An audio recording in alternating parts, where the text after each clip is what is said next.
Selamat siang. Hari ini kita akan masuk ke materi selanjutnya eh, terkait dengan antioksidan dan penyakit degeneratif.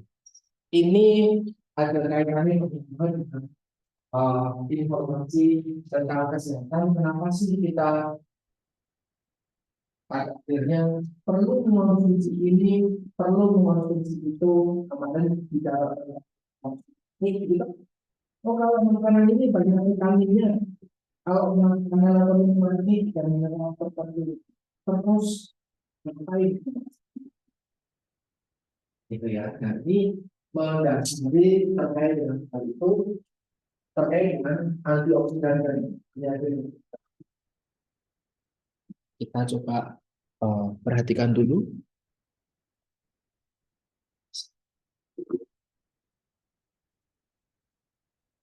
Oke, saya akhirnya bawa contoh apa?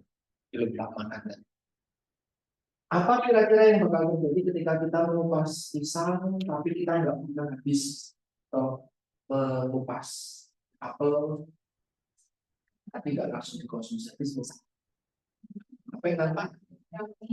Brownie. Sudah tahu ini topik tentang brownie? Berarti sudah dapat materi tentang brownie.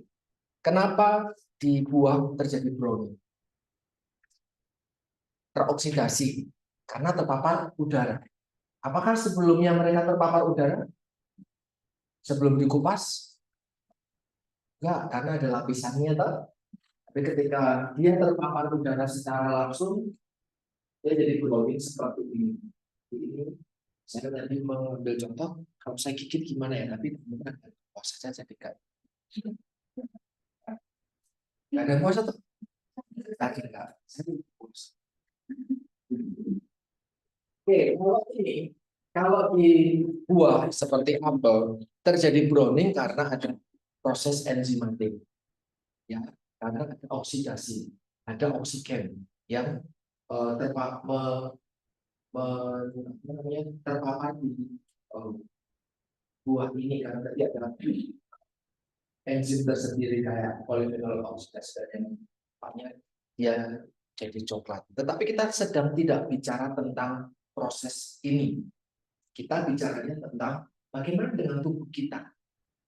Kita setiap hari terpapar ya dengan oksigen, dengan zat-zat apapun itu dari pernafasan kita, kulit kita, gitu tuh. Terus makanan yang kita konsumsi kan benda asing semua ya tuh.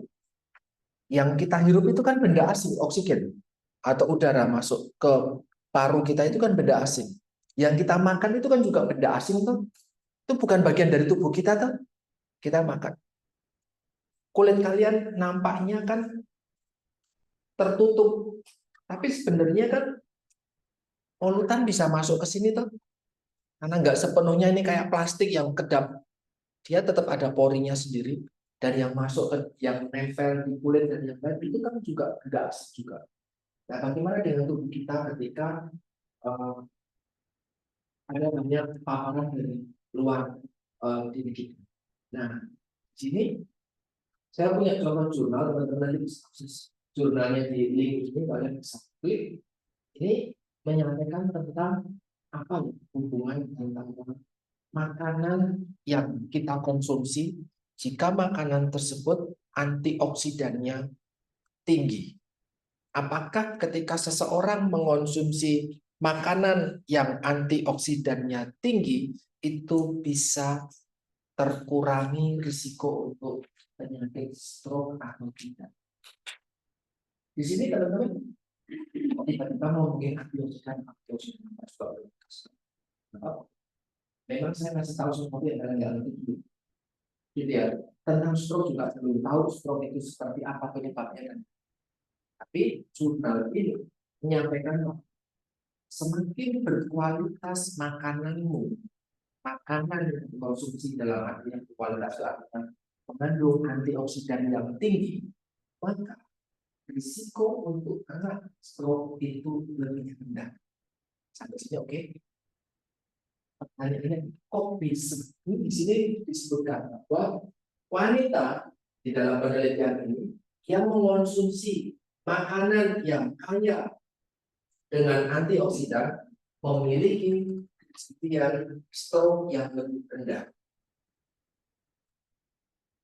Meskipun atau antara mereka pernah punya pengalaman kardiovaskular dulu, misalnya pernah serangan jantung, misalnya punya hipertensi, misalnya ada penyakit lain, atau tidak sama sekali. Kan kalau punya masalah di masa lalu, punya riwayat di masa lalu, dia besar kemungkinan untuk terkena stroke gitu ya misalnya. Nah ini mau kamu punya di masa lalu di keluargamu atau kamu tidak punya itu, kamu dalam kondisi yang sehat-sehat saja. Kalau diet, kalau makanan yang kamu konsumsi itu kaya antioksidan, maka kamu bisa lebih sehat. Oke, itu informasi kasar untuk teman-teman. Nah, kemudian yang kedua adalah kok bisa kalau kalian nanti ngerti ini, kemudian kalian membaca penelitian tersebut, kalian akan menemukan dua hal. Kok bisa antioksidan di dalam makanan itu bisa menurunkan risiko stroke? Kok bisa makanan yang kaya antioksidan, atau kita sekarang pendekkan dengan kok bisa antioksidan itu memberikan dampak kesehatan, kan gitu loh? Maka di sini kalau kita membaca, antioksidan itu akan kerjanya adalah yang satu, menghambat peradangan atau inflamasi. Menghambat. Teman-teman telan dulu. Kalau susah lebih paham, nggak apa-apa, nanti akan ada penjelasan. Ya. Yang pertama adalah menghambat peradangan atau menghambat inflamasi. Yang kedua, antioksidan akan menghambat stres oksidatif. Jadi bukan stres nggak duit, bukan stres karena nilainya jelek, bukan, tidak, itu stres psikis. Ini stres oksidatif. Apa itu stres oksidatif? Nanti akan ada.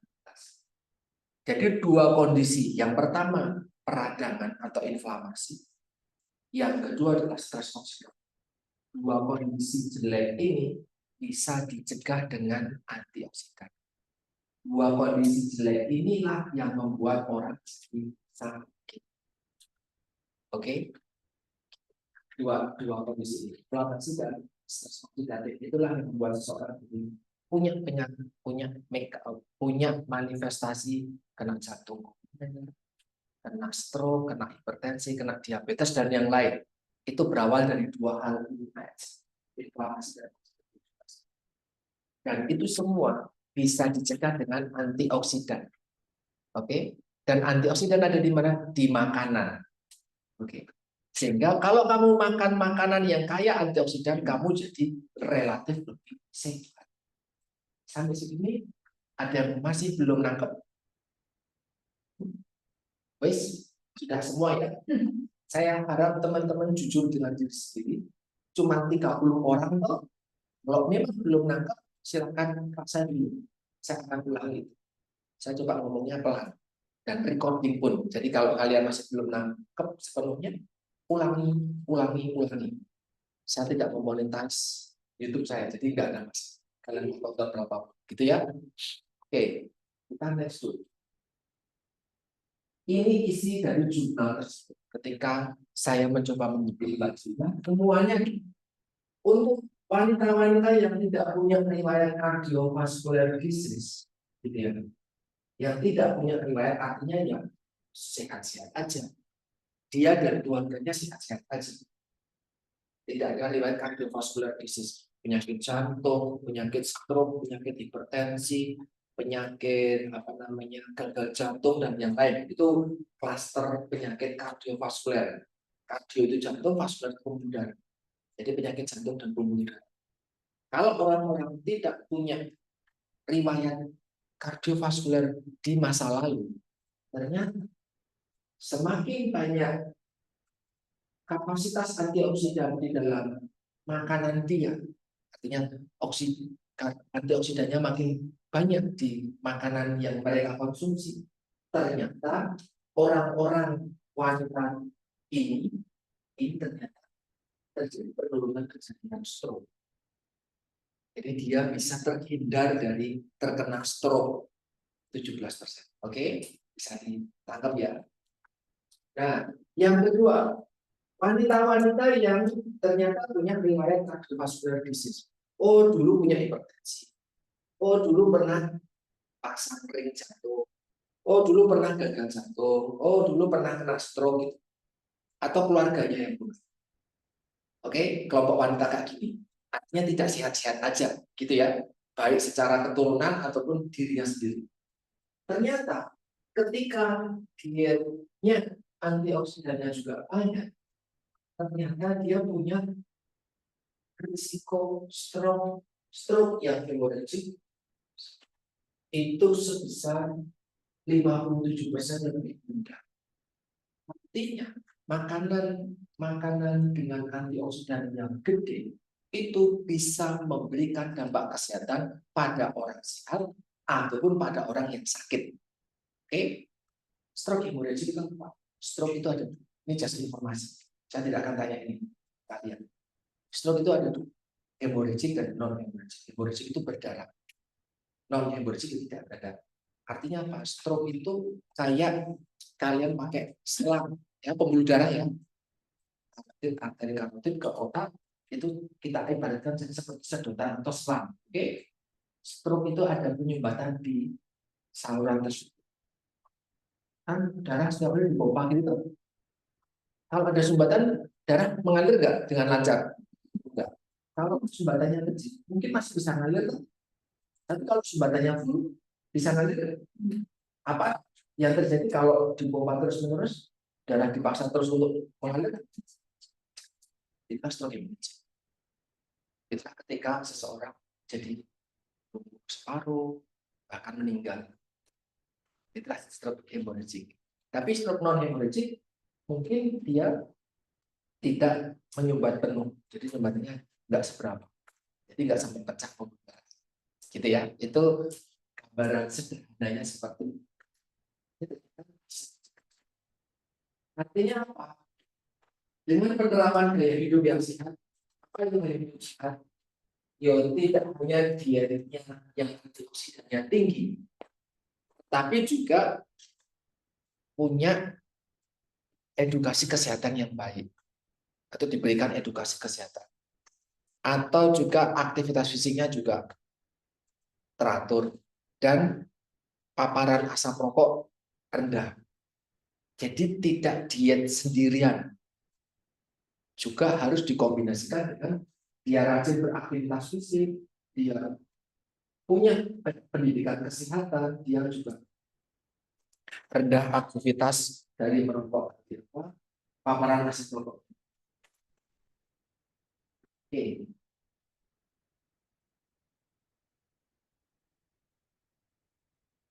Nah, sekarang kita masuk ke radikal bebas. Pernah dengar kata radikal bebas?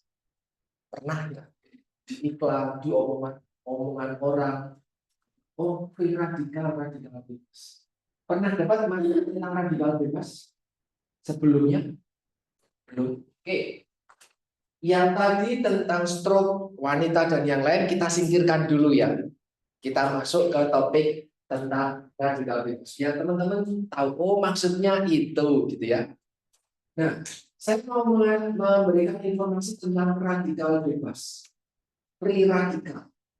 Saya menulis di sini pro-oksidan. Pro itu mendukung. Pro itu apa? Punya sifat, ya, mendukung, punya sifat. Oksidan ya, yang sesuatu yang menyebabkan oksidasi tadi ya, yang membuat terpapar apa namanya dari coklat. Itu prooksidan itu nanti dulu. Tapi teman-teman yang dulu radikal bebas, free radikal. Ini saya analogikan seperti 1, 2, 3, 4. Elektron molekul itu akan stabil jika tangannya terisi semua. Betul kan? Oksigen akan stabil kalau dia O2. Ya toh? Punya tangan, dia berikatan, maka stabil. Tapi kalau dia ada yang tidak berikatan, maka dia akan mencari lain berikat. Saya analogikan dengan saya punya 4 anak di depan saya. Dia punya pacar, dia punya pacar, dia punya pacar. Sudah berikatan tuh, maka relatif tidak akan mengganggu orang. Tapi salah satunya tidak punya pacar, sehingga tangannya kosong, sehingga akan mencoba merebut pasangan yang lain biar dia lengkap. Oke, analoginya kayak gitu. Radikal bebas kayak gitu persis. Harusnya molekul itu hidrogen H2 toh, maka biar dia bisa, kalau hidrogen aja kan H min, H plus, toh, satu toh, itu enggak stabil, maka harus cari hal lain toh, biar dia bisa gandengan oksigen juga. Teman-teman di kimia sudah ya, mungkin sudah belajar tentang itu, yang molekul itu baru bisa stabil itu ketika elektronnya terikat lengkap, punya 2 lengannya, dua-duanya ada elektron.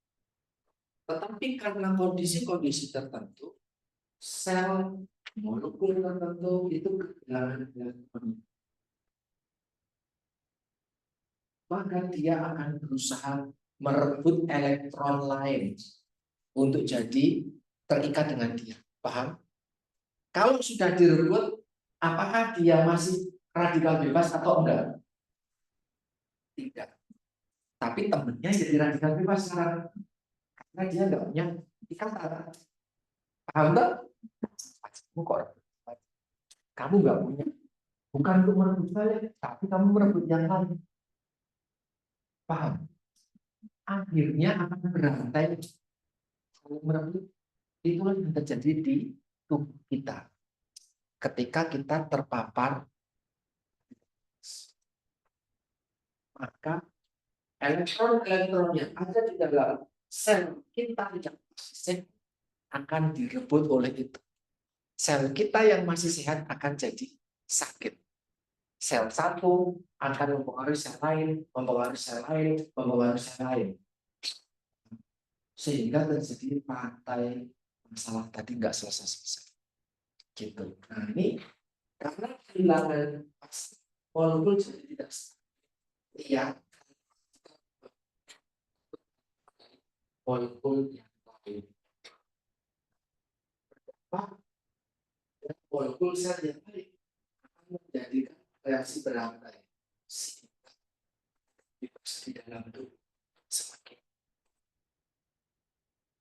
Sampai sini oke dulu proses radikal bebas. Oke. Nah, radikal bebas ternyata semakin ke sini semakin banyak. Pak, tapi kan saya sudah pakai masker. Iya, tapi masker yang kamu pakai bukan masker medis. Masker medis pun masih ada peluang untuk masuk zat-zat asing tadi. Yang kedua, polusi radiasi. Pak, saya sudah nggak pakai radiasi. Kata siapa? Handphone yang kamu pakai itu mengeluarkan radiasi setiap detik. Cahaya matahari, kamu terpapar radiasi terus. Elektronik kamu nggak lepas dari itu semua. Gitu kan? Itu ternyata radikal bebas sumbernya. Bahkan terus bahan kimia. Bahan kimia dari apa? Karena saya nggak pernah terpapar bahan kimia. Makanan yang kamu konsumsi itu isinya makan bahan tambahan semua. Gitu? Tidak ada di sini yang makannya nanam sendiri dan dimakan hanya itu aja. Tidak ada. Sepertinya tidak ada. Karena teman-teman yang tadi berpuasa atau tidak berpuasa makan pasti mungkin makan kemas. Itu tambahannya banyak. Walaupun saya di sini membawa buah, ini bukan makanan kemasan, tapi dalam produksinya ini juga banyak bahan tambahannya. Biar dia nggak terserang ulat bulu, biar dia nggak terserang sama hama dan yang lain, bukankah dia disemprot terus-menerus? Sehingga di dalam pori-porinya, walaupun saya tadi pagi sudah mencuci dengan sabun bayi yang food grade dan yang lain, apakah masih ada? mungkin masih ada. Dan saya hanya membersihkan di luarnya aja. Di dalamnya saya nggak tahu. Sehingga memang yang disebut dengan radikal bebas ini semakin ke sini semakin banyak. Oh, kalian mungkin tidak merokok, tetapi orang tua merokok. Kalian mungkin tidak bawa kendaraan bermotor, tapi kalian naik bus Jogja yang asetnya hitam.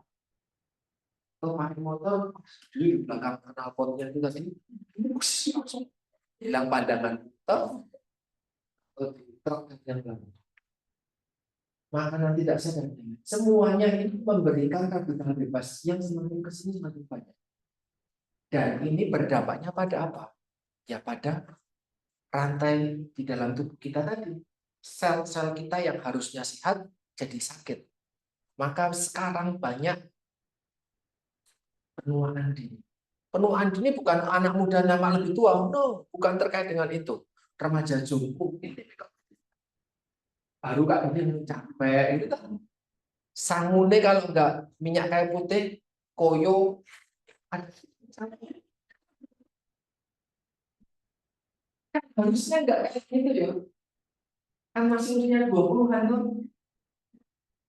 nah, belum cuman saya dan suster yang mungkin di atas 20 tahun ya suster ya seharusnya masih vitalitasnya tinggi tuh performanya masih bisa bagus tuh tapi ternyata banyak dari kita mengalami penuaan dini tidak bisa berpikir dengan optimal. Ini nggak bisa kalau nggak mikir keras gitu. Udah ngantuk, capek, nggak paham. Yuk gampang lemes, diukur anemia ternyata. Itu terus. Kan harusnya enggak. Tapi faktanya kayak gitu kan. Atau PTM, penyakit tidak menular. Ternyata orang semakin ke sini semakin banyak yang terkena penyakit tidak menular di usia dini.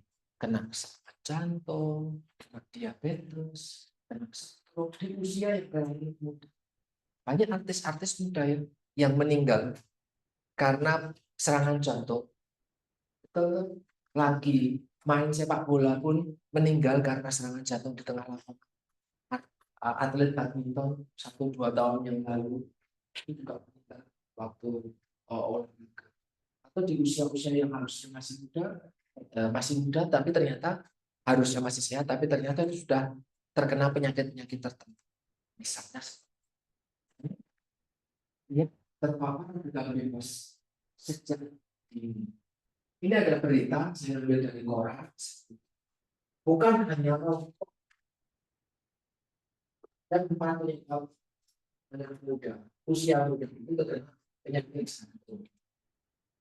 Di sini dijelaskan bukan hanya rokok, ada beberapa penyebab seseorang mengalami penyakit jantung di usia.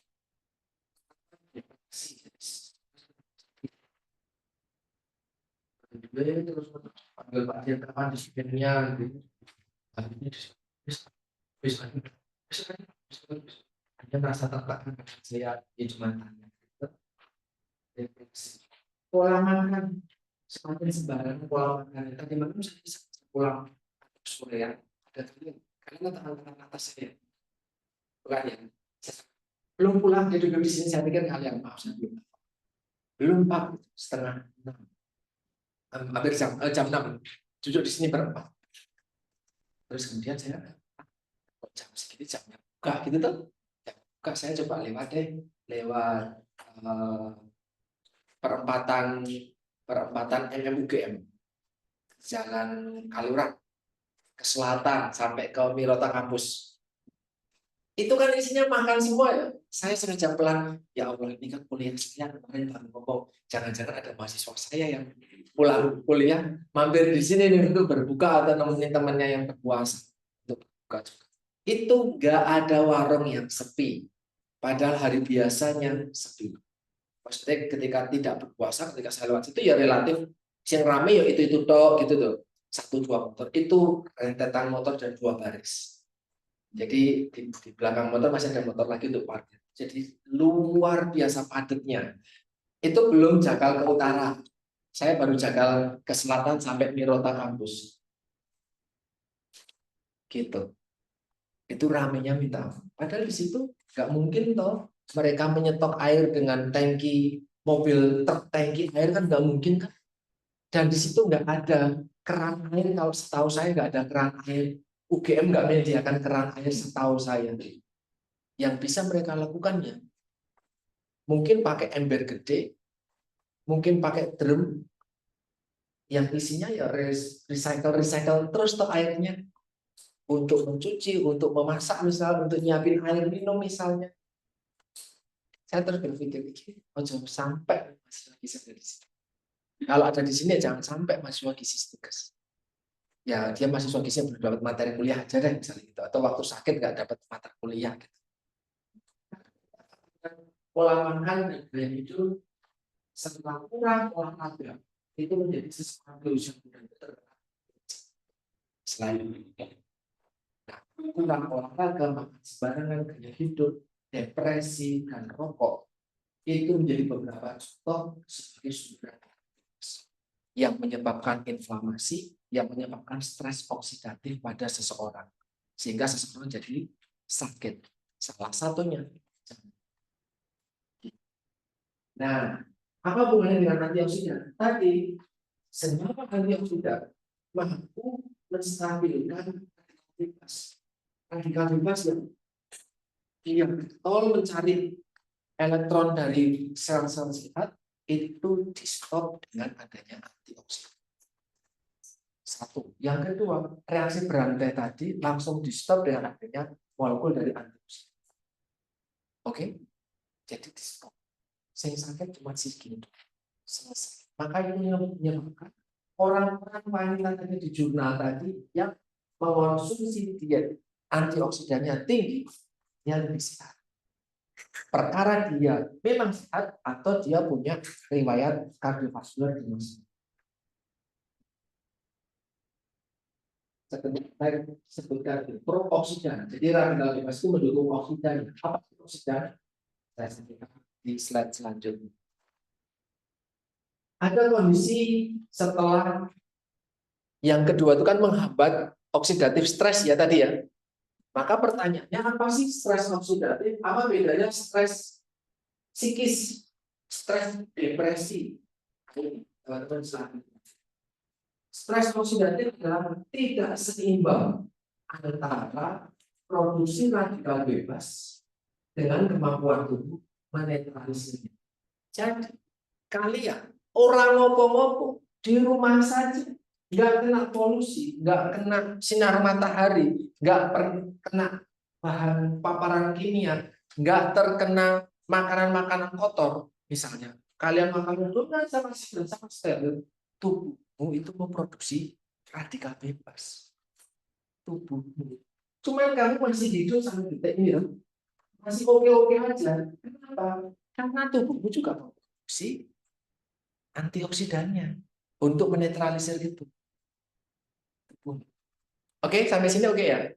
Jadi tubuh dengan kamu bernafas itu kan terkena oksidasi, oksigen. Tubuhmu teroksidasi. Ada proses nanti menghasilkan radikal bebas. Tapi tubuhmu juga bisa menetralkannya untuk sampai saat ini. Sehingga sampai sekarang kamu tidak ada keluhan. Pusing, lemes, anemia, ora. Insya Allah tadi. Karena ada orang-orang yang mungkin napasnya tapi dalamnya rapuh. Agak ngerti. Tapi setidaknya ada upaya untuk menetral. Ada kondisi tubuh di mana produksi radikal bebasnya itu tinggi dan tidak diimbangi dengan kemampuan untuk menetral. Setelah muncul kondisi disebut oxidative stress.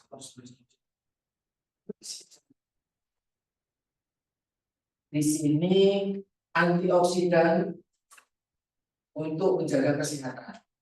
Itu ya. Harapannya kan unggul di sini nih.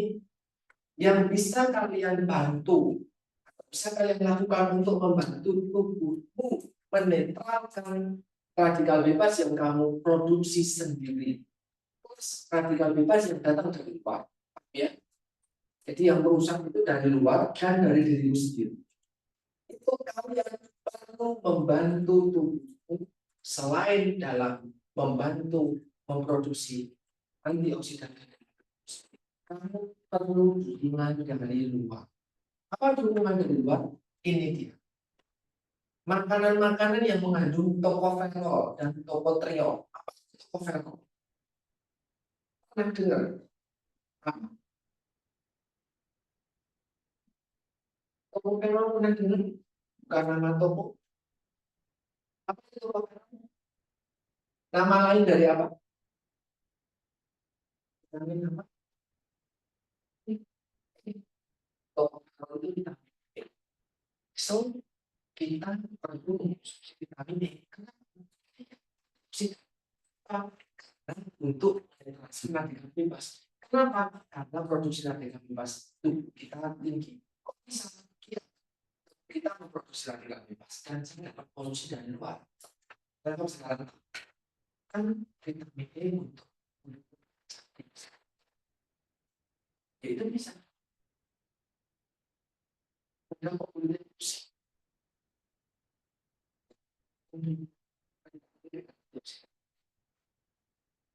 Yang kedua, koenzim Q. Kemudian karotenoid. Karotenoid itu apa? Pernah dengar karotenoid? Yang similar dengan karoten. Kamu tahu yang beta karoten, padahal ada alfa karoten juga. Beta karoten itu apa? Salah satu bentuk dari mineral atau vitamin.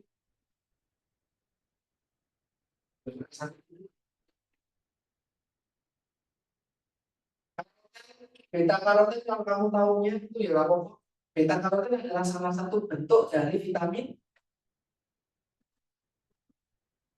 Vitamin A itu ada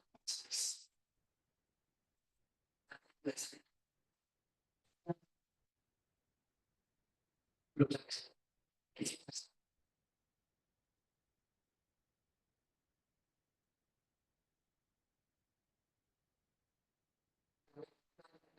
beta karoten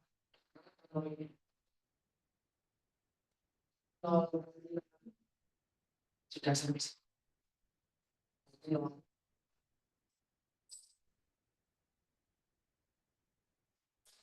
vitamin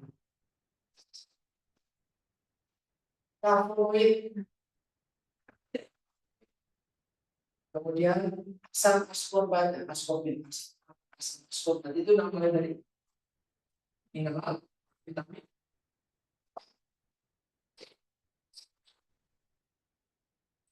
Kemudian ada spices, bumbu-bumbu, essential oil, ada vitamin A. Loh, vitamin A sama karoten ya, vitamin E, B3. Kemudian selenometionin, ada BOA, ada BOD juga. Ini semua adalah antioksidan yang relatif ada di dalam makanan dan minuman kita secara alami. Itu membantu untuk menjaga kesehatan kita. Karena makanan bisa menetralisir radikal bebas. Tapi permasalahannya kita kalau makanannya, saya kembali lagi di sini, pola makan, gaya hidup itu menjadi salah satu pencetus masalah kesehatan. Maka ini juga ada di. Kalau kalian oxidize pupa itu apa? Pupa temannya apa namanya pupa? Temannya lagi namanya SPA. Apa itu? Apa itu?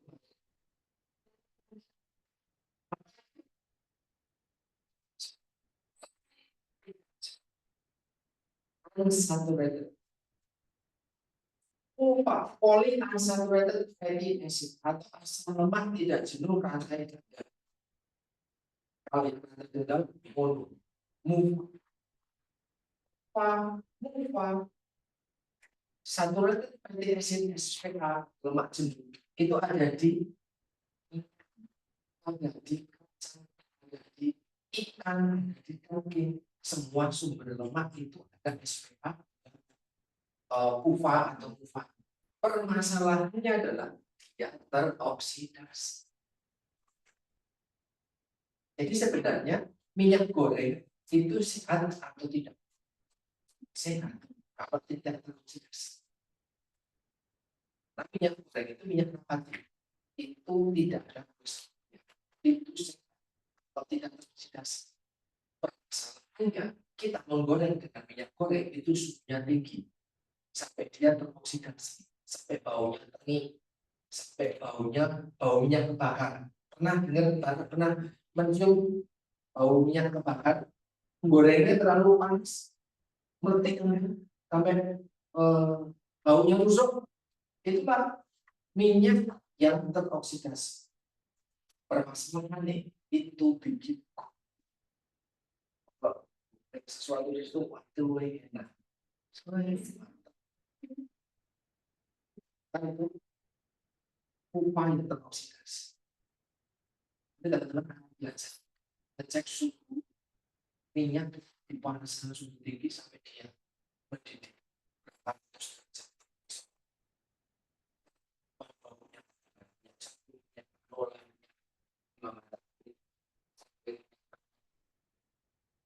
oksidasi, faktor oksidasi. Jadi sumber radikal bebas ya. Mulai pikiran kita untuk maka dari itu kurangi gorengan gitu. Jadi bukan informasi perbanyak semua kurangi gorengan, bukan informasi sederhana menurut saya. Dan ide belakangnya kita harus memperbanyak buah sayur yang ada ini dan mengurangi gorengan yang ada. Kemudian ada polusi-polusi, ada ferro, nitrat. Ya, nitrat ini ada di pengawet-pengawet, di makanan kaleng, makanan daging-daging yang di itu ada nitrat. Teman-teman ada tugas ya buat ngecek BTP, BTM dan komponen di bahan makanan itu.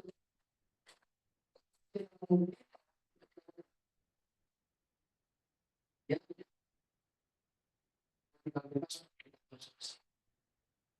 mikotoksin ya yang menyebabkan keracunan kalau kalian makan tempe dari kacang tertentu kan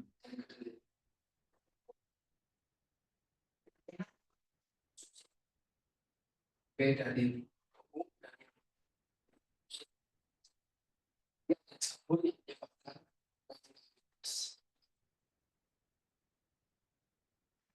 konsumsi terlalu banyak, mendapat terlalu banyak yang seperti inilah yang menyebabkan tubuh kita tidak seimbang antara usaha untuk menetralkan dan antara polutan ataupun oksidan yang masuk dalam tubuh kita atau diproduksi dalam tubuh kita.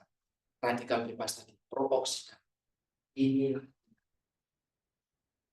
ketika tidak seimbang muncul kondisi oxidative stress. Oxidative stress juga lah yang membuat seseorang yang punya pembuluh darah normal pada akhirnya terjadi sumbatan. Ini saya jelaskan di semester 6, semester 7, dan semester awal menjelaskan satu gambar ini. Intinya kalau kalian banyak makan kolesterol yang teroksidasi, ini misalnya PUFA yang teroksidasi, kan berarti di pembuluh darah kalian hanya kolesterol LDL-nya, ya, banyak asam lemaknya, karena kan banyak makan itu. Kayak banyak makan manis kan berarti di pembuluh darahmu banyak glukosanya. Begitu juga ketika kamu terlalu banyak mengonsumsi lemak, minyak yang teroksidasi, maka di pembuluh darahmu banyak kolesterol LDL. Nah, kolesterol LDL kalau di pembuluh darah banyak juga, dia bisa masuk ke pembuluh darah. Sudah kalian tuh di media pernah dengar struktur pembuluh darah di anatomi mungkin yang kalian pikir.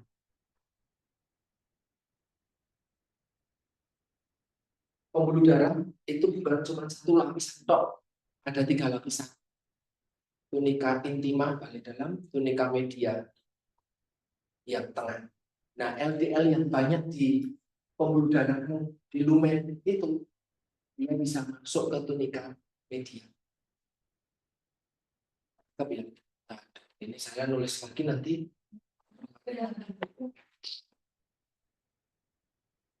Ini pembuluh darah lumen namanya atau rongganya. Nah, rongga inilah sel darah dan yang lain gitu ya. Kalau kalian banyak makan gula, karbohidrat sederhana, maka di sini glukosanya juga banyak. Glukosa gitu ya. Glukosa. Kalau terlalu banyak makan natrium, ya nanti kalau banyak maka nanti ada natrium gitu ya. Kalau terlalu banyak mengonsumsi kolesterol dari minyak yang teroksidasi, maka nanti di sini ada LDL. Kolesterolnya tinggi.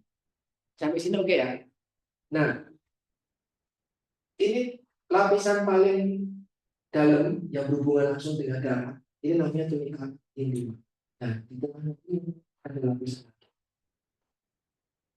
Ini namanya tunika media. Ini tunika intima namanya. Nah, LDL ini dia bisa masuk ke sini. Ini namanya sel epitel. Epitelium. Nah, ini dia dindingnya itu dinding sel epitel.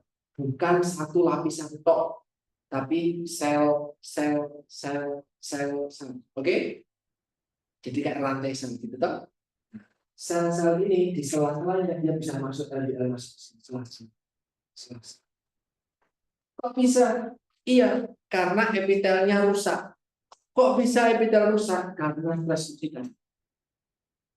Jadi selnya ini jadi ngopek, ruptur, lesi, itu bahasa medis. Sobek, lepas. Oke, kalau lepas kan berarti ada lubang. Nah, lubang di sini. Disitulah LDL ini masuk. Ketika LDL ini masuk ke tunika media, itu dianggap benda asing. Seharusnya tidak di situ tuh. Seharusnya di lumen. Tapi kalau di tunika media, maka ini materi kelas semester 3 besok ada yang namanya di sini sel sistem imun. Sopo kowe? Ada benda asing nih. Ini misalnya LDL warnanya hitam, ada sel imun namanya banyak ya. Saya nggak akan menyebutkan dulu. Ini warnanya. Maka LDL ini akan disebut dengan fagositosis. Maka diapain? Kan mengiranya itu bakteri, kan mengiranya itu virus. Kalau dimakan, bakterinya hancur, virusnya hilang. Karena sel ini dia punya, sudah belajar biologi sel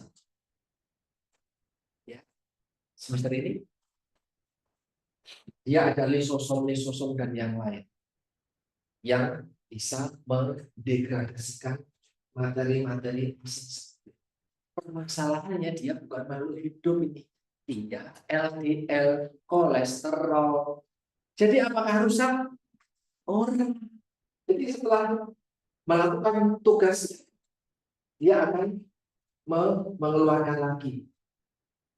Ya, sudah hancur loh kamu gitu. Maksudnya, tapi ternyata belum hancur. Kalau virus dan bakteri sesuai dengan SOP dan protapnya dia, itu hancur. Tapi dia tidak, karena dia LDL atau kolesterol tadi. Nah, dia setelah keluar dari sel fagosit ini, dia jadi LDL teroksidasi. Inilah yang kalau yang masuk banyak, maka semakin banyak LDL teroksidasi ya kan?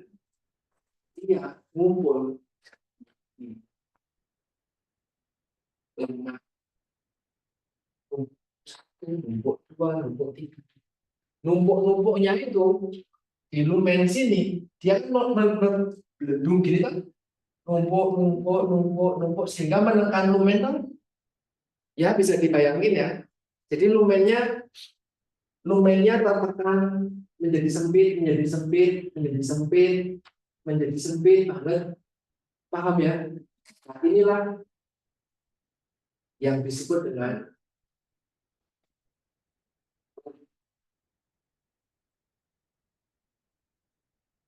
yang limit warnanya lemah. Kalau di sini warnanya kuning. Ini plat sumbatan.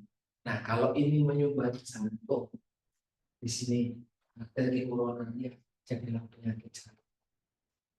Jadilah. Nah, oksigennya nggak bisa jalan, jantungnya nggak dapat oksigen. Kalau dia otak jadilah stroke. Oh ya, diawali dengan apa? Diawali dengan stres oksigen. Kok bisa? Karena LDL-nya kebanyakan. Kolesterol yang teroksidasi. Harusnya ketika LDL-nya banyak kayak gini, LDL itu bisa diikat dibawa bersama HDL. Teman-teman mungkin mempelajari HDL, HDL yang akan bawa kelebihan kolesterol LDL tadi dibawa ke hepat buat diolah lagi jadi asam lambung.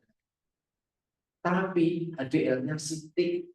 Kenapa HDL-nya sitik? Oh ya, tahu olahraga, makan itu sembarangan, kamu pikirannya jenuh, depresi, sedih, isinya putus cinta, terus sama mengampung, maka hasilnya jadi HDL-nya jadi tinggi. Itulah sebabnya orang mereka itu gampang sakit. Nah, HDL-nya rendah, tapi LDL-nya tinggi.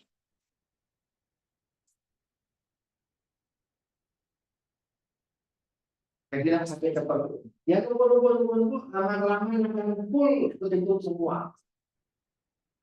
Jadilah serangan jantung. Ada yang keluarganya pernah terpapar ini atau tetangganya stroke atau keluar serangan jantung? Ada? Stroke? Inilah mekanisme yang terjadi, Mbak. Siapa kalau boleh tahu? Putih, nenek ya. Serangan jantung itu, stroke itu terjadinya nggak ini, cuman di pembuluh darah yang kuat. Kalau pembuluh darah yang ke jantung ya jadinya penyakit jantung koroner. Kalau ya ternyata teorinya kayak gitu, bisa dicegah dengan apa?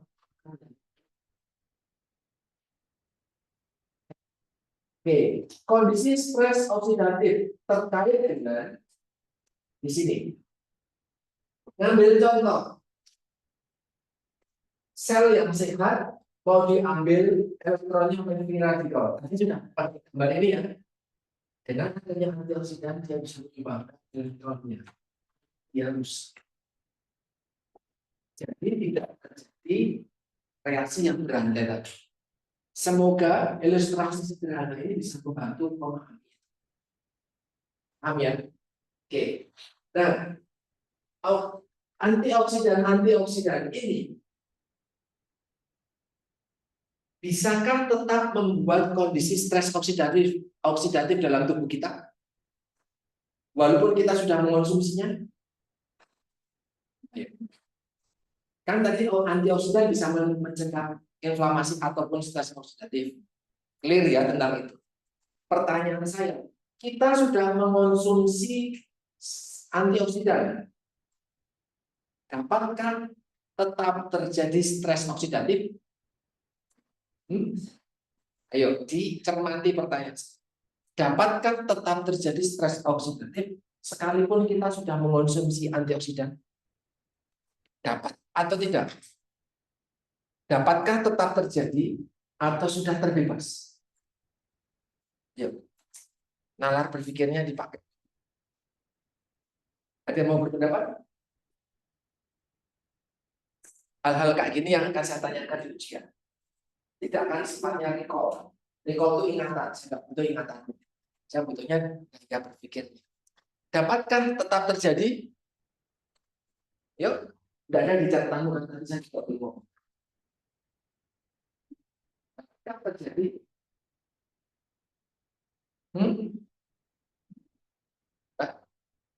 Ini siapa? Iya.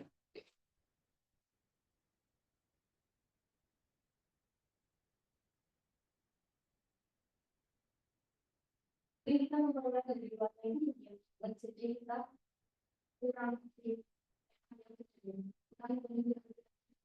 Ternyata masih kurang sumber oksidan, sumber antioksidan ataupun sumber oksidan itu bisa dari endogen, dari radikal bebas.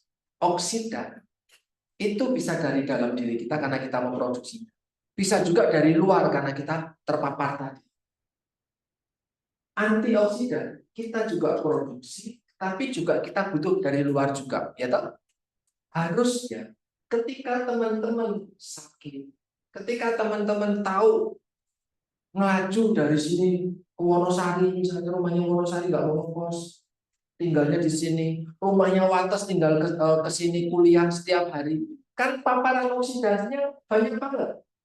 Bukan hanya knalpot dengan asap kendaraannya, panas matahari, capek, stres, itu sumber radikal bebas. Harusnya, apakah cukup dengan mengonsumsi buah 1 butir apel sehari? Orang. Jadi, di sini sumber antioksidan itu apakah itu vitamin, vitamin E, vitamin C, apakah mineral, contohnya selenium, apakah itu kimia, contohnya karotenoid, contohnya likopen, apakah itu dari produksi endogen ataupun enzim, contohnya superoksidasi, oksidasi. Ini semua adalah antioksidan.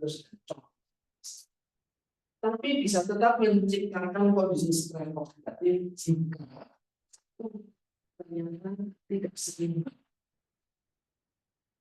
Oksidannya lebih akeh, lebih banyak paparan polusi polutan free radikal bebas dibandingkan usahamu memproduksi.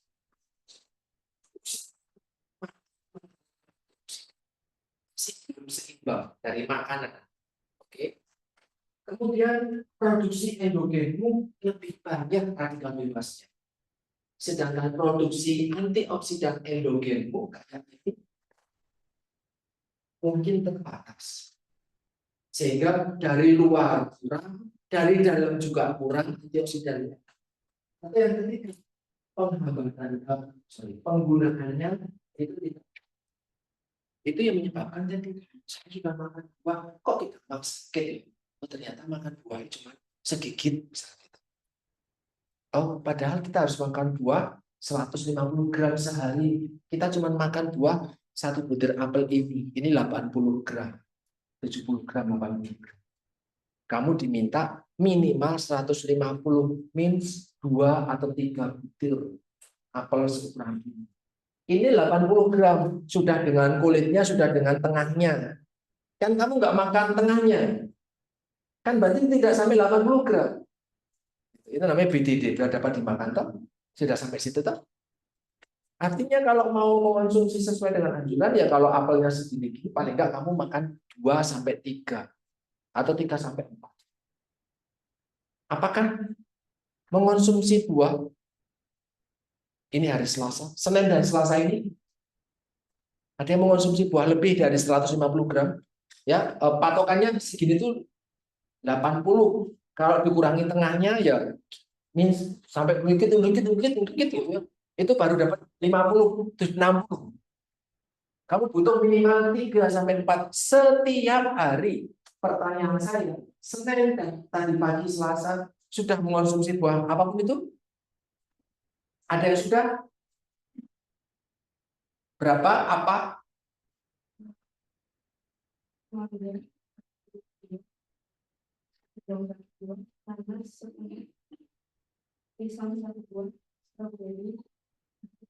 Jualan jus, Mbak. Jangan-jangan dalam bentuk buah gitu. Memang juga. Cuma 1 dari 30. Tidak heran jika riset nasional tahun 2018 kemarin bilang hanya 4% masyarakat Indonesia yang konsumsi buah cukup di atas 1%. Hanya 4%. Yang lainnya masih kurang. Itulah sebabnya banyak anak Indonesia yang jompo, remaja jompo. Kita belajar pertama tadi buah mengandung serat ya, dietary fiber di pertemuan-pertemuan awal. Maka banyak anak-anak remaja atau kuliah. Sekarang kita belajar tentang radikal bebas, toh banyak anak-anak muda yang terkena. Mereka makan buah dan dampaknya. Nah, ini tadi disampaikan bahwa kondisi-kondisi penyakit kronis mulai dari kardiovaskular disease, kanker, semuanya diawali dengan radikal bebas di dalam tubuh kita yang teroksidasi. Ya, ini contoh tadi sumbatan ini namanya aterosklerosis sumbatannya. Kondisi yang tersumbat ini itu namanya aterosklerosis. Aterosklerosis ini bisa dimediasi atau dimulai dengan komponen radikal bebas. Seperti apa? Radikal bebas itu harus dalam tubuh kita mulai dari peroksida, superoksida, hidroksil radikal. Kalian tahu nih, oksigen O2 stabil kan? Karena semua tangannya sudah berikatan dan terisi. Tapi ketika superoksida anion O2-, ada tangan yang hilang. Satu, tidak punya ikatan. Maka dia akan jadi radikal bebas. Hidrogen peroksida itu stabil karena semua tangannya terisi dengan elektron dan ikatan. Tapi hidroksil radikal hanya tangan satu ini. Ini contoh-contoh radikal bebas yang membuat teman-teman semoga jadi lebih paham. Molekul tertentu dia jadi stabil, molekul tertentu dia jadi sangat radikal. Kehilangan elektron. Elektronnya tidak punya gandengan. Radikal reaktif oksidasi spesies ya, reaktif oksidasi spesies.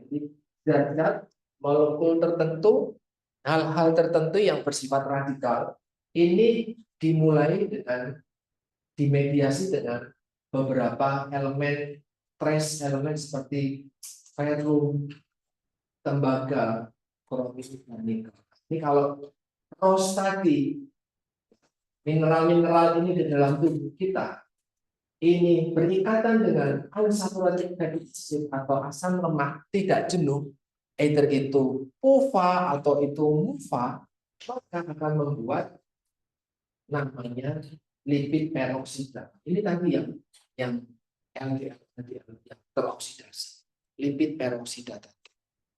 Nah, lipid peroksida tadi itu akan pada akhirnya akan membuat plak aterosklerosis. Ini tadi saya sampaikan sudah. Plak aterosklerosis. Plak aterosklerosis.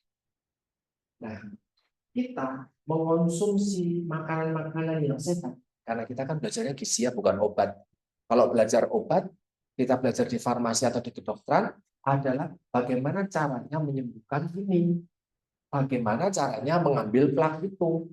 Bagaimana caranya menghilangkan kolesterol.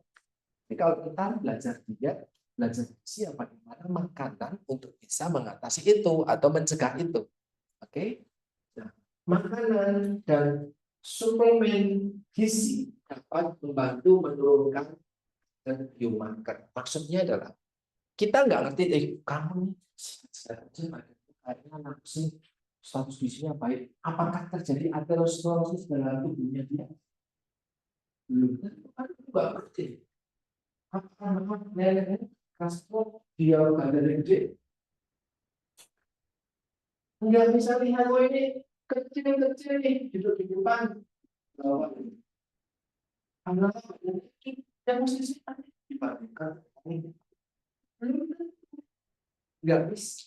Caranya dia tahu gimana? Kita perlu ngecek kolesterol darahnya dia.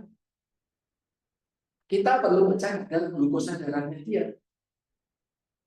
Kalau dia tinggi kolesterolnya, ada risiko gitu. Kolesterol tinggi, glukosa darah tinggi, sebagai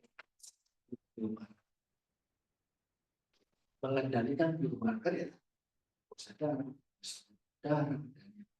karena kita nggak bisa lihat dari tampilan fisik. Kolesterolnya normal, glukosa darahnya normal.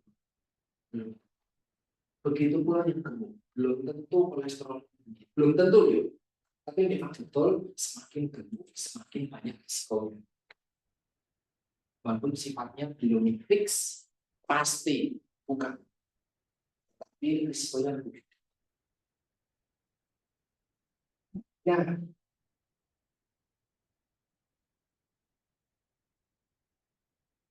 oksigen itu punya tangan 1, 2, 3, 8.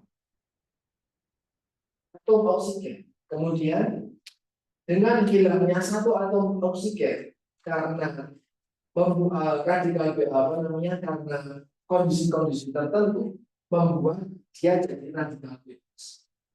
Antioksidan akan mendonasikan satu elektronnya untuk membuat dia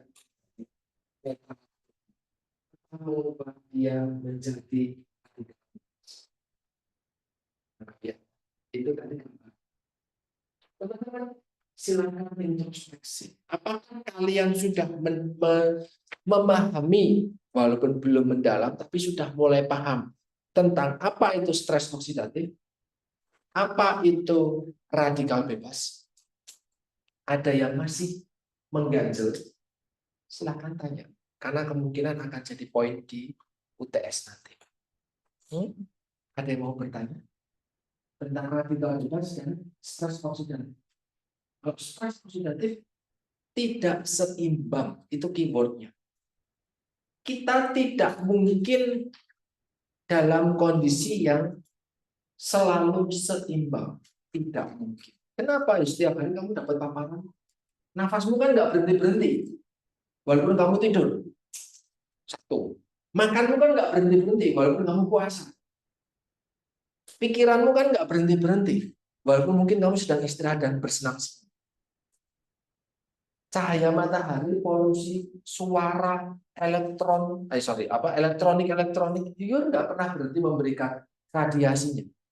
So, hampir nggak ada waktu sama sekali kalian terbebas dari radikal bebas. Hampir tidak. Dan tubuhmu memproduksi juga, gitu, permasalahannya. Tidak hanya eksogen, tapi juga endogen. Ada yang masih mengganjal? Bisa lanjut? Oke, kita lanjut lagi.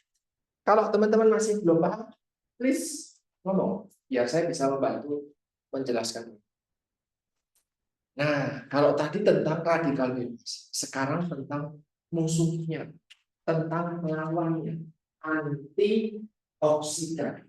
Kalau tadi oksidan, gitu ya, atau prooksidan. Kalau sekarang antioksidan. Apa itu antioksidan? Ya senyawa yang sama oksidasi. Apa itu oksidasi? Oksidasi ya yang buat radikal bebas tadi. Karena faktor oksigen tadi. Antioksidan ada vitamin E, vitamin C, flavonoid, karotenoid, vitamin A, B, C, A, C, E. Kemudian flavonoid itu mengandung antioksidan yang mampu mencegah inflamasi, mampu mencegah stres oksidatif. Caranya bagaimana? Caranya dengan menjadi scavenging, memungut, memungut radikal bebas tadi. Oh, ada radikal bebas nih. Nyata kasih apa namanya tadi? Tak kasih elektron, kemudian jadi stop tidak mengambil elektron dari sel-sel tubuh yang masih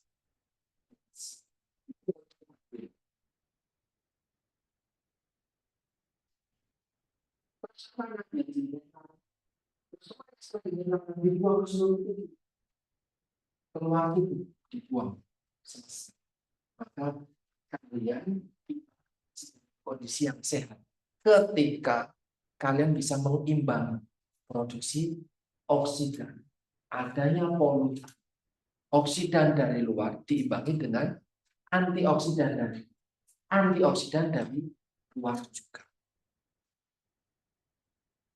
Flavonoid dan antioksidan juga membantu fungsi endotel. Tadi fungsi endotel, sel-sel endotel, sel-sel epitel endotelium. Ini fungsinya. Sel-selnya kukuh, nggak gampang rusak, nggak gampang terganggu karena radikal bebas. Sehingga ketika tekanan darahmu naik, pembuluh darah itu kan bisa minggu, bisa megar, bisa mipis. Karena tekanan darah kan naik turun. Kamu tak suruh sekarang gempa sebenarnya. Lari kan, tensimu jadi naik kan. Atau ketika ayo kuliahnya di atas, lantai atas, terus kita harus turun, kan tekanan darahmu jadi naik turun. Tapi kamu oke aja, kamu masih bisa lentur, masih bisa kontraksi atau relaksasi. Paham ya? Tapi buat orang tua, pembuluh darah sudah tidak bisa kontraksi dan relaksasi dengan baik. Kenapa? Karena sel epitelnya, sel-sel endotelial epitelnya sudah tidak bisa. Dia tidak bisa lagi, lingkup lagi, kontraksi relaksasi tidak baik lagi. Ketika kita mengkonsumsi antioksidan dan flavonoid yang cukup, maka fungsi endotelial baik.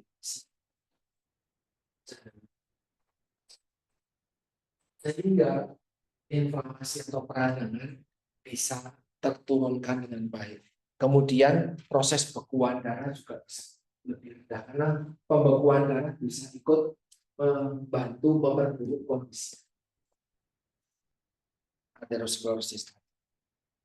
Nah, ini ada salah satu contoh vitamin E dengan aterosklerosis. Apakah LDL teroksidasi ini bisa dicegah? Jadi kan di sini LDL-nya teroksidasi, kan? LDL-nya teroksidasi. Bisakah LDL teroksidasi dicegah dengan konsumsi vitamin E? Di sini vitamin E yang dimaksud adalah suplemen, bukan makanan yang mengandung vitamin E, tapi suplemen. Tahu bedanya apa? Kalau suplemen ya hanya mengandung vitamin E saja, kan gitu. Tapi kalau makanan yang mengandung vitamin E, apakah dia hanya mengandung vitamin E? Enggak. Vitamin E misal ada di kecambah. Isinya kecambah kan bukan cuma vitamin E, ada seratnya, ada vitamin B-nya, ada kondisi hal-hal yang lain juga. Nah, di sini ternyata konsumsi suplemen vitamin C. Sering ya mengonsumsi suplemen vitamin C dalam bentuk minuman atau bentuk tablet atau tablet multivitamin, itu kan suplemen. Ada vitamin C. Suplemen vitamin E yang bentuknya kayak minyak ikan lembut-lembut gitu. Atau suplemen beta karotin itu ternyata bisa menjadi oksidan. Bisa menjadi antioksidan. Itu permasalahan. Ketika kita mengonsumsinya dalam bentuk suplemen. Artinya apakah aman sepenuhnya? Itu antioksidan loh. Apakah aman sepenuhnya? Ternyata suplemen justru bisa berpotensi sebagai prooksidan. Tiwas ombe vitamin C ternyata malah jadi ya. Karena ada ion-ion metal di dalam tubuh kita. Apa ion metalnya tadi? Transglomerat.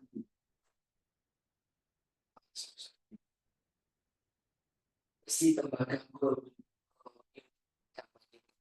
di dalam tubuh kita, yang itu bisa membuat ini jadi teroksidasi, jadi prooksidan. Yang kedua, konsumsi vitamin E dalam bentuk suplemen itu ternyata eh, eh, apa namanya, tidak bisa mencegah permasalahan terkait dengan, di dalam osidasi halilintar jika dia dalam bentuk suplemen. Tapi jika dia dalam bentuk makanan itu bisa. Artinya apa? Kalau kalian mengonsumsi minyak, daging, atau makanan hewani yang mengandung PUFA, ikan, itu aman jika kalian mengonsumsi vitamin E-nya dari bentuk alami. Tapi ketika dari bentuk suplemen, itu fungsinya di dalam tubuh berbeda. Kenapa? Karena yang suplemen itu buatan, sintetis. Kalau yang alami orang, apa penyebabnya? Ada namanya bioavailabilitas di dalam tubuh. Jadi zat di dalam tubuh, ketika kamu tadi konsumsi mulai dari aneka macam buah sampai tak kira kamu jualan jus, itu tidak memberi dampak signifikan terkait dengan masalah kesehatan dibandingkan kamu mengonsumsi suplemen multivitamin. Tablet ini dikonsumsi, siang hari tablet lagi, sore hari minyak ikan lagi. Isinya suplemen. Di dalam tubuh akan perlakuannya berbeda. Kamu mengonsumsi banyak buah-buah tadi relatif tidak akan diberi kelebihan vitamin gitu ya. Relatif tidak. Karena bentuknya bentuk alami. Tapi ketika kamu mengonsumsi tablet, kapsul, sirup, atau cairan-cairan bentuk minuman, mengandung vitamin C, dosis tinggi, itu kan sebenarnya satu botol habis, itu perlakuan di dalam tubuhnya akan berbeda, bioavailabilitasnya akan berbeda. Jadi itu yang menyebabkan kita sebagai tenaga gizi bicara tentang suplemen itu nomor 2, nomor 3, nomor 4 menguasai, bukan suplemen yang ditambahkan, makan dulu. Tapi apakah kita butuh suplemen? Itu ketika kondisi tertentu tidak bisa dicukupi lewat makan. Namanya juga suplemen, bukan mengganti.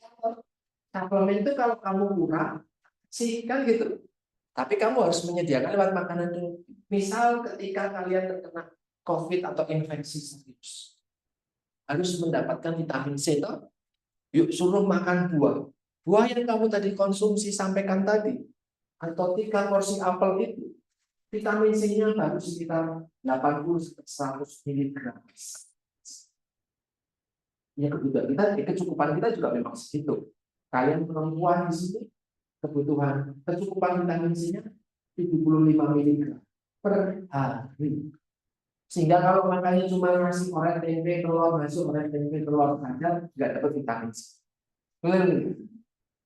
Tapi ketika makan buah cuma 1, vitamin C-nya ada enggak? Terpenuhi enggak? Apalagi kalau kamu sedang sakit, vitamin C-nya butuh double. Terpenuhi dengan makan apel.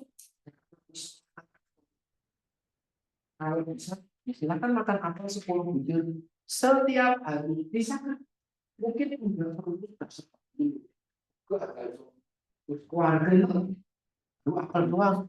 Padahal bukan vitamin doang yang naik ketika kamu sakit. Protein lagi, lemak naik lagi, airnya naik lagi.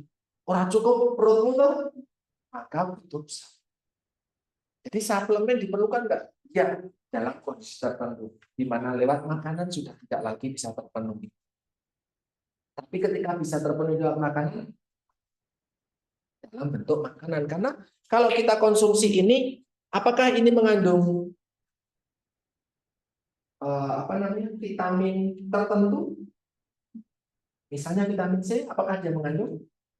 Ya. Apakah dia juga mengandung serat? Ya. Apakah dia mengandung air? Apakah dia mengandung karbohidrat? Karbohidrat? Mengandung karbohidrat? Iya, dia mengandung karbohidrat. Mengandung protein? Ya. Mengandung lemak?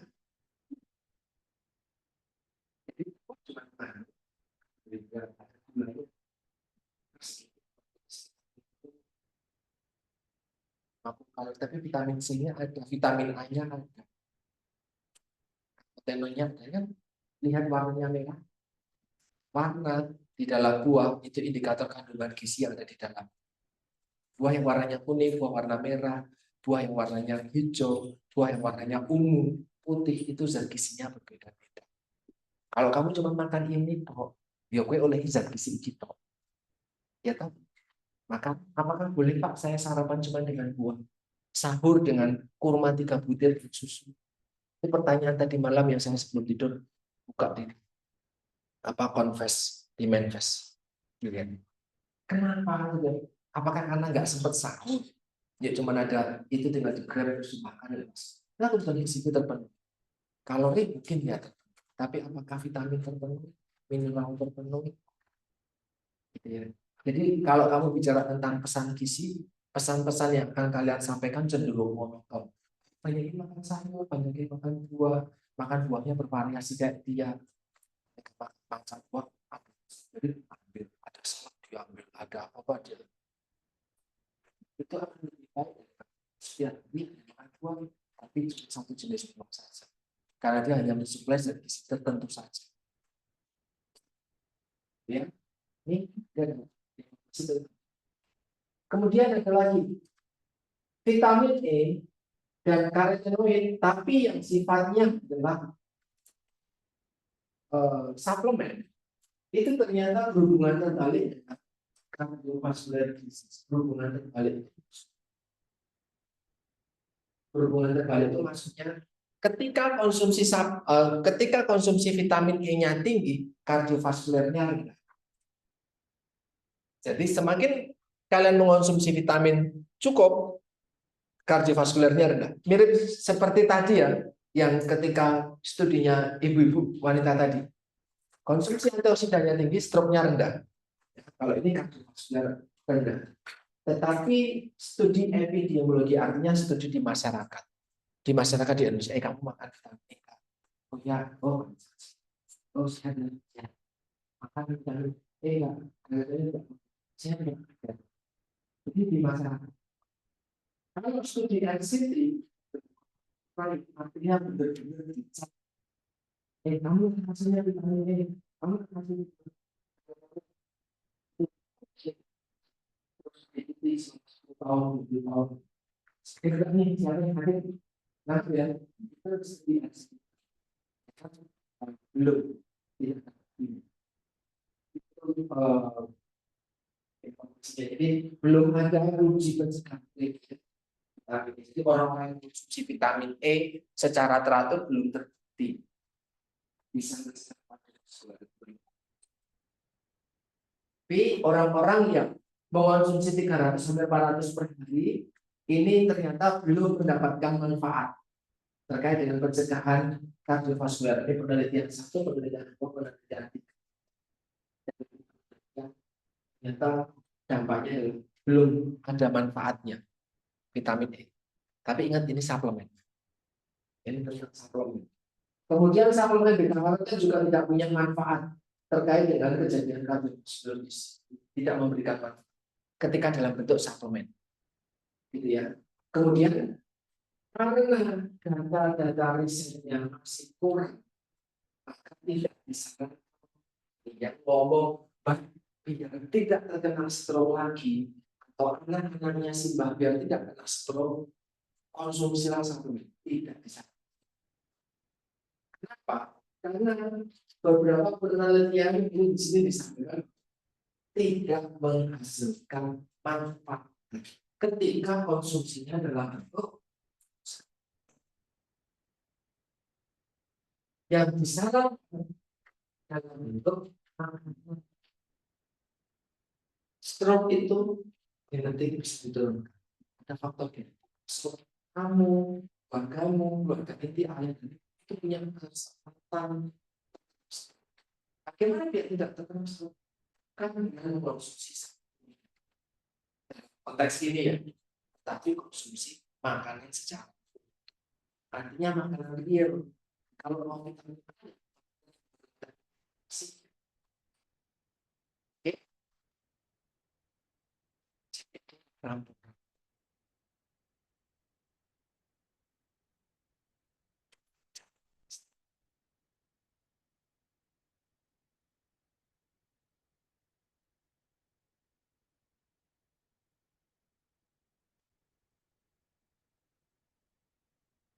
Tahu ini makanan tinggi vitamin C dan antioksidan, gitu ya.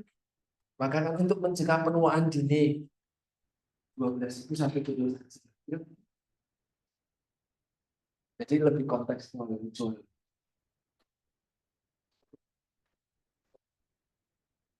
Oke, suplemen antioksidan ini ternyata belum tentu mendatangkan manfaat sebanyak makanan segar. Ini makanan bawang, jeruk, brokoli, selada, apa namanya, bakol, kemudian ada stroberi sebagai contoh. Ya, sebagai contoh. Ini dibandingkan dengan suplemen yang isinya cuma vitamin E. Ini ternyata belum tentu mendatangkan manfaat. Satu. Yang kedua, ada interaksi. Suplemen-suplemen ini dosisnya tinggi.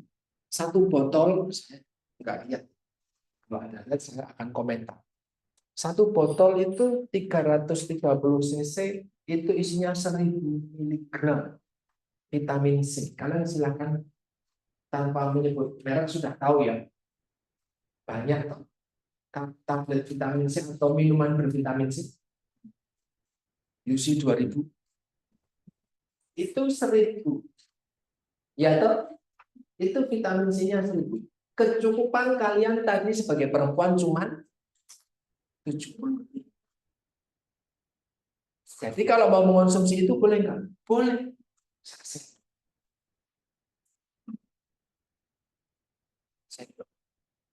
Itu pun yang versi botol kecil 70.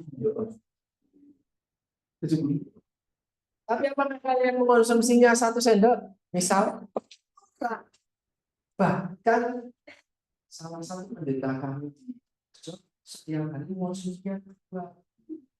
Akhirnya kita gagal ginjal. Paham ya? Karena 2000 mg terlalu tinggi. Tapi kalau mengonsumsinya dalam bentuk buah, relatif tidak ada masalah. Kecuali kalian pernah punya masalah ginjal, kita berbeda lagi bicaranya. Ini orang sehat ya, kita beda lagi. Nanti kalau untuk bicara tentang orang yang sakit ginjal, buah-buah tertentu bukan karena vitamin C-nya, tapi karena kalium, topopasium. Itu yang. Nah, kalau untuk suplemen ini dia bisa berinteraksi obat, jadi bisa berhubungan dengan obat-obat tertentu yang dikonsumsi, malah menimbulkan. Nah, kemudian ada penelitian juga orang-orang perokok kan inflamasinya tinggi, oksidatif stresnya tinggi, ya harusnya kan mendapatkan antioksidan cukup kan? Salah satu antioksidan karoten, karoten yang dikonsumsi dalam bentuk suplemen pada perokok ternyata malah bikin kanker paru. Apakah memberikan dampak yang positif? Malah justru sebalik. Padahal ini beta karoten katanya sebagai antioksidan. Iya, ketika dia dalam bentuk suplemen malah ternyata bisa kan sebalik. Kemudian suplemen vitamin E ternyata salah satu penelitian yang menyebabkan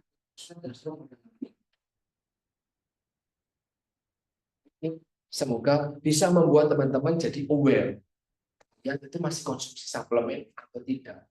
Jangan-jangan cuma merasa, aduh sebelah saya 9 sembuh, maka saya harus konsumsi suplemen. Sudah cukup kayak dia misalnya ngapain suplemen? Kecuali kamu sadar betul setiap hari maju situasi motoran terus kan enggak. Oh no. Dari sama mungkin motor.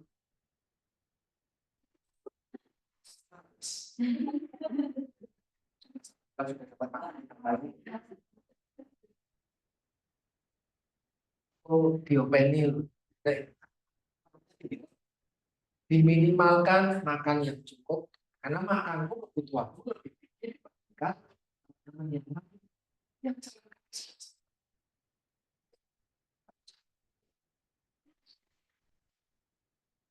Nah, ini sebenarnya ini ada berapa? 6. Ada 6 contoh, bukan berarti hanya ini ya. Ini cuma contoh aja. Cuma contoh vitamin A, C, E, selenium, lycopene, lutein. Bahan makanannya apa? Kalian bisa melihat bahwa misalnya kiwi, bukan berarti kiwi tinggi protein saja. Ini perbedaan dengan suplemen seperti ini.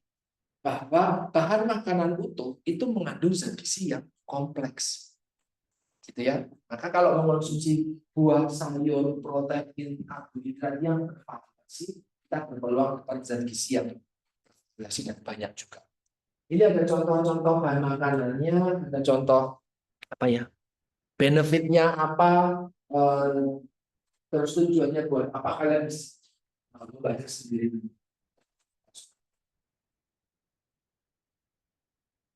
Kemudian saya sampaikan bahwa warna dari bahan makanan itu indikator zat gizi, kandungan gizi yang ada di dalamnya. Apakah makanan tersebut berwarna merah, berwarna ungu, hijau, cenderung berwarna putih, atau berwarna kekuningan? Dan orangnya, kandungan zat gizi yang lebih tinggi apa sih? Bukan satu-satunya ya, tetapi lebih tinggi apa sih dari makanan-makanan yang nuansa warna, daging, buahnya, atau kulitnya?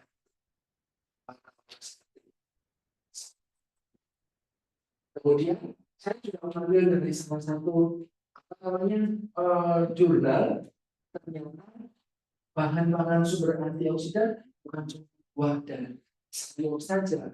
Nanti kalau kalian ke depan, ke sela-sela depan spesies, ketika ada timbangan gitu, spesies bumbu-bumbu juga yang paling tinggi ternyata cloves, cengkeh. Cengkeh itu ternyata antioksidannya paling tinggi cengkeh. Terus, kemudian oregano, kemudian ada jahe, kemudian ada jahe, ada cinnamon, kayu manis, kemudian ada turmeric, turmeric itu kunyit, kemudian ada walnuts, basil, muskat, bubuk kari, coklat, baking, dan lain-lain. Sampai anggur, es, kacang, kopi, banding, dan lain-lain. Antioksidannya relatif lebih rendah. Bumbu-bumbu dapur tadi kan ya, bumbu-bumbu dapur. Nah, kita masyarakat Indonesia bersyukur banget tidak lepas dari bumbu dapur kayak gini. Cuman selama ini kan kita mengonsumsinya dalam bentuk bumbu aja, jadi dikit, cuman sebagai apa namanya pelengkap aja. Sebagai jahe pun mungkin cuma buat pelengkap yang enggak amis. Tidak rutin mengonsumsi jahe yang ditumbuk sendiri, misal dibakar, misalnya relatif tidak sering, padahal itu juga sebagai antioksidan. Nah, tadi saya sampaikan terkait dengan interaksi obat dengan makanan. Keselak. Ada waktu sebentar, 10 menit. Ini tidak begitu lama, tapi ini menurut saya penting. Teman-teman kalau pernah bertemu dengan grapefruit, walaupun namanya grapefruit bukan berarti dia adalah anggur. Dia seperti buah jeruk gede yang dalamnya merah, kayak jeruk Bali, tapi dalamnya merah. Dia namanya grapefruit gede. Relatif tidak begitu banyak sekitar kita. Nah, kalau kalian benci sama temanmu, kasihlah ini ketika dia sakit, itu akan membunuhnya. Tapi itu tidak salah. Kenapa? Karena ternyata grapefruit ini mengandung kurang kemarin ini ternyata selain grapefruit buah-buah ini tinggi vitamin C enggak? Ya, tapi ketika dia dikonsumsi oleh tubuh kita mengonsumsi obat-obatan tertentu seperti ada hipertensi penghilang rasa sakit, ya rasa sakit itu kayak paracetamol, terus apa ibuprofen dan yang lain, serta antihistamin ketika misalnya terkena alergi dan yang lain, bentol-bentol kalian konsumsi CTN dan yang lain. Konsumsi ini nanti pasti tidak disarankan. Ya, saya tahu sebenarnya saya kalian udah cuma kalian skip, tapi bukan berarti memberikan buah jus. Kita ternyata belajar seperti ini, baru niatnya apa? Kena infeksi ya. Wah, biar cepat sembuh kan kata Pak Dian konsumsi vitamin C sebagai antioksidan. Nah, ini tak kasih buah-buahan seperti ini yang ada di list seperti ini. Ternyata niatnya dikasih itu. Oke, teman-teman perlu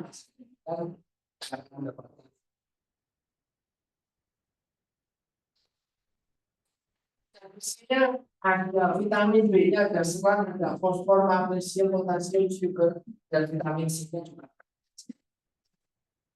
Tapi maksudnya ada kandungan tertentu yang bisa berdampak pada kesehatan.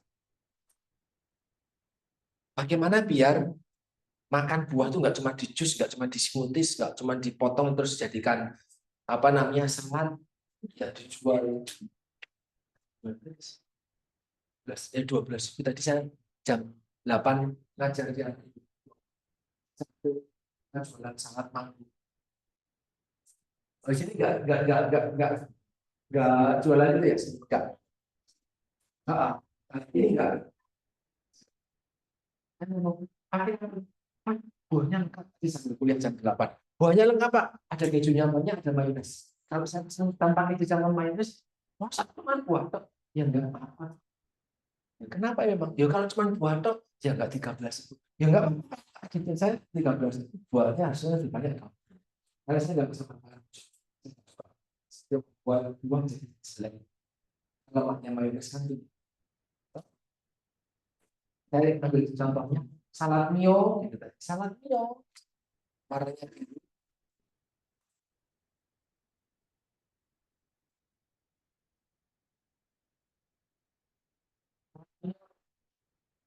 Kita diminta untuk mengkonsumsi sayur dan buah dalam jumlah yang cukup untuk mengimbangi antioksidan yang ada di dalam tubuh kita tadi itu. Tetapi pengolahan-pengolahan tertentu bikin vitamin C, vitamin A, vitamin E dan yang lain itu rusak kalau kita nggak ngerti caranya. Maka ini saya memberikan materi ini materi sederhana banget, tapi ternyata dampaknya ada. Gitu ya. Oh, kamu memberikan apa namanya nanas tinggi vitamin C dia sama vitamin A-nya tinggi banget dia. Gitu loh, airnya juga bagus. Tapi ternyata nanasnya dibikin stop. Hilang. Nah, dia sampai mendidih. Puasa kan banyak yang mungkin jualan es stop dipanaskan dengan air gula, gitu toh, dikasih cengkeh dan kayu manis, nanas dan jambu misalnya, atau kolang-kaling. Ada stop jambu. Pakai kolang-kaling dengan besi. Itu dipanaskan sampai dia mendidih dan dijual dan menganggap vitamin C-nya tinggi. Betul? Vitamin C-nya sudah hilang dan itu isinya gula. Ya malah jadi inflamasi. Oke, ini pilih yang tidak bercacah. Masukkan ke kulkas dan ke manajer dan kena panas. Terus cuci tangan dan potong pakai pisau yang ada penjelasan dan teman-teman bisa belajar ya. So, batch kedua, antioksidan, ada yang masih belum paham? Sudah bisa dipahami ya? Antioksidan tadi, bagaimana kinerja oksidan dalam mencegah penyakit. Jadi pakai scavenging ya, dipungut, kemudian didonasikan elektron tadi, biar dia jadi stabil. Kemudian sumber makanan antioksidan, ya, tinggal antioksidannya ada di mana dia lebih banyak. Kemudian cara olah sayur dan buah yang benar yang antioksidan tidak usah. Sini ada radikal bebas, ada antioksidan, makanan sumber antioksidan memang. Makanan sumber radikal bebas itu banyak. Kemudian konsumsi alkohol, terkena paparan sinar matahari terus. Makanan junk food, rokok, ini bisa diimbangi dengan konsumsi sehingga mendapat manfaat sehat. Itu yang bisa saya berikan. Teman-teman ada yang ingin ditanyakan barangkali? Sudah cukup? Oke, kalau memang sudah cukup, pas waktunya 11.40. Semoga bisa memberikan input yang baik buat teman-teman dalam belajar tentang radikal bebas, antioksidan, dan sumbernya. Selamat siang, terima kasih.